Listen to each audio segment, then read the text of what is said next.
अगर आप भी म्यूचुअल फंड में इन्वेस्ट करते हैं और आप भी बिगिनर से यानी कि आपको ज़्यादा जानकारी नहीं है इसके बारे में, तो आज मैं आपको बताने वाला हूं कि आखिर आपको म्यूचुअल फंड में इन्वेस्ट करने से पहले किन किन बातों का यहाँ पे ध्यान देना चाहिए और कौन कौन सी चीज़ें आपको यहाँ पे चेक करना चाहिए, ठीक है, अपने फंड में इन्वेस्ट करने से पहले। और इन सारी चीज़ों को लोग यहाँ पे ज़्यादा चेक नहीं करते हैं और फटाफट से अपने पैसे को इन्वेस्ट कर देते हैं, जिसकी वजह से पैसे इन्वेस्ट करने के बाद उनको यहाँ पे काफ़ी दिक्कत होने लगती है। तो अगर आप यहाँ पे इन सारी चीज़ों को अच्छे से चेक करके जो अभी मैं आपको बताने वाला हूँ अपने पैसे को इन्वेस्ट करेंगे, तो आप कभी भी म्यूचुअल फंड में अपने पैसे को इन्वेस्ट करने के बाद नहीं बचेंगे और आपका सारा सब कुछ यहाँ पे क्लियर रहेगा। तो चलिए फटाफट से वीडियो को शुरू करते हैं।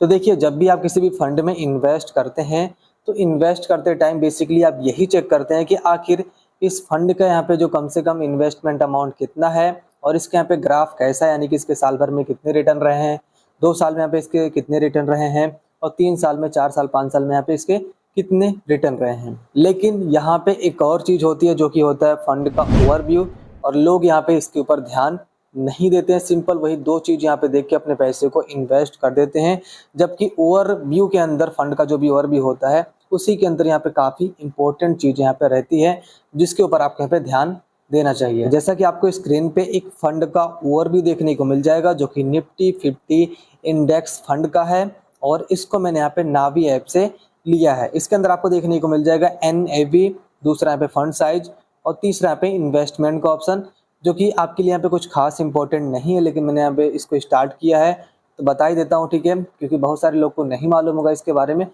वो लोग भी यहाँ पे जान लेंगे। लेकिन अगर आपको इसके बारे में मालूम है तो आप इसे यहाँ पे स्किप कर सकते हैं और जो चीज़ें इसके बारे में आपको नहीं मालूम है उसे आप यहाँ पे वॉच कर सकते हैं। तो सबसे पहला आपको हमें देखने को मिल जाएगा NAV, जिसको बोलते हैं नेट असेट वैल्यू, जो कि टोटल फंड का जो भी साइज होता है, जो भी यहाँ पे प्राइस होता है, उसके 1 यूनिट की यहाँ पे वैल्यू होती है। जैसा कि आपको साइड में यहाँ पे देखने को मिल जाएगा, फंड के यहाँ पे जो साइज है वो 3,484 करोड़ रुपए यहाँ पे है। तो इसके यहाँ पे जितने भी टोटल यूनिट बनेंगे उसके 1 यूनिट के यहाँ पे जो प्राइस है वो 16 रुपए 41 पैसे आपको यहाँ पे देखने को मिल रही होगी। जैसा कि शेयर मार्केट में अगर अपने पैसे को आप डायरेक्टली वहाँ पे लगाते हैं तो वहाँ पे आपको शेयर दिए जाते हैं, जबकि म्यूचुअल फंड में यहाँ पे थोड़ा सा उसका नाम यहाँ पे चेंज कर दिया गया है। अगर आप यहाँ पे अपने पैसे को लगाते हैं, इन्वेस्ट करते हैं, तो यहाँ पे आपको शेयर के जगह पे यूनिट यहाँ पे दिए जाते हैं, और यहाँ पे NAV में जो आपको नेट एसेट वैल्यू देखने को मिल रहा है वो 1 यूनिट की यहाँ पे प्राइस होती है। उसके बाद आपको यहाँ पे मिनिमम इन्वेस्टमेंट देखने को मिल जाएगा, जो कि आप सभी लोग को मालूम ही है कि कम से कम आप यहाँ पे कितना पैसा इन्वेस्ट कर सकते हैं। उसके बाद आपको यहाँ पे देखने को मिल रहा होगा लॉक इन पीरियड, जो कि यहाँ पे काफ़ी ज़्यादा इंपॉर्टेंट है। इसका मतलब ये है कि आप यहाँ पे जो भी पैसे अपने इन्वेस्ट कर रहे हैं वो लॉक रहेंगे या फिर नहीं रहेंगे। अगर आपको किसी भी लॉक इन पीरियड के नीचे यहाँ पे इस तरीके से देखने को मिल रहा है नो लॉक इन,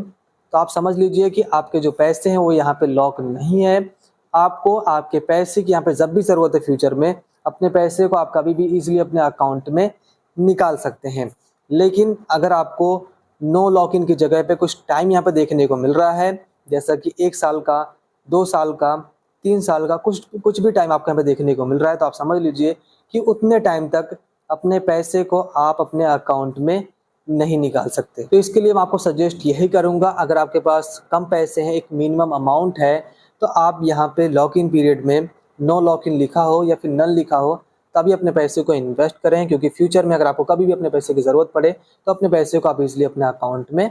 निकाल पाएँ। उसके बाद आपको यहाँ पे देखने को मिल रहा होगा एग्जिट लोड। इसका मतलब ये होता है कि जब आप अपने पैसे को यहाँ पे निकाल रहे हैं, एग्जिट हो रहे हैं आप यहाँ से, तब आपको यहाँ पे कितना % यहाँ पे चार्ज देना होगा। जैसा कि आपको यहाँ पे 0% देखने को मिल रहा है, तो इसका मतलब ये है कि हम यहाँ से अपने पैसे को जब भी अपने अकाउंट में निकालेंगे, विड्रॉ करेंगे, यहाँ से एग्जिट होंगे, तो हमें यहाँ पे कोई भी चार्ज नहीं देना होगा। लेकिन अगर आपका पे कुछ % देखने को मिल रहा है, जैसा कि 1%, 2%, 3%, कोई कुछ भी % आपका पे देखने को मिल रहा है, तो आप समझ लीजिए कि जब भी आप यहाँ से एग्जिट होंगे तो आपको यहाँ पे इतने % का चार्ज देना होगा। अभी आपको एक्सपेंस रेशियो देखने को मिल जाएगा। इसका मतलब ये है कि फंड को चलाने के लिए जो भी खर्च आता है उसको यहाँ पे एक्सपेंस रेशियो बोला जाता है, और ये कभी भी आपको 0% देखने को नहीं मिलेगा,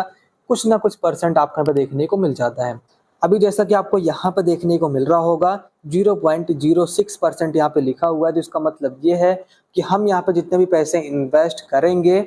उसमें से हमें यहाँ पे 0.06% यहाँ पे देना पड़ेगा एक्सपेंस रेशियो के तौर पे, यानी कि फंड को चलाने का जो भी खर्च आएगा उसके तौर पे हमें यहाँ पे इतना परसेंट यहाँ पे चार्ज देना होगा। तो चाहे आपका प्रॉफिट हो या फिर आपका लॉस हो, एक साल में आपको इतना परसेंट यहाँ पे चार्ज देना होता है। और ये जो चार्ज है आपसे कब काट लिया जाता है आपको पता भी नहीं चलेगा। जैसा कि अगर आप कुछ पैसे इन्वेस्ट करते हैं तो वहाँ पे आपको आपका जो प्रॉफिट है कुछ परसेंट में देखने को मिल जाता है कि आपको इतना परसेंट यहाँ पे प्रॉफिट हो रहा है। तो जो परसेंट आपको शो होता है वो आपका नेट प्रॉफिट होता है, यानी कि उतना पैसा आपको टोटल मिल जाएगा। जो एक्सपेंस रेशियो होता है वो पहले ही काट लिया जाता है। इस तरीके से आपको खबर ही नहीं होती कि एक्सपेंस रेशियो यहाँ पे कब कट रहा है, क्या हो रहा है, वो पहले ही अंदर अंदर काट लेते हैं, जिसकी वजह से आपको मालूम ही नहीं चलता। और इसके अलावा आप ये भी चेक कर लें कि आखिर फंड मैनेजर कौन है, जो कि आपके सारे पैसे को एक सही जगह पे इन्वेस्ट करने की टोटल जिम्मेदारी इसी की होती है। सो इसके यहाँ पे जो भी एक्सपीरियंस वगैरह है उसको आपको यहाँ पे अच्छे से चेक कर लेना है।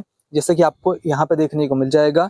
यहाँ पे इनका नाम है आशुतोष और इनको यहाँ पे 9 साल का एक्सपीरियंस है। सो आप इनके एक्सपीरियंस के हिसाब से भी अंदाजा लगा सकते हैं कि जो हमारे पैसे को इन्वेस्ट कर रहा है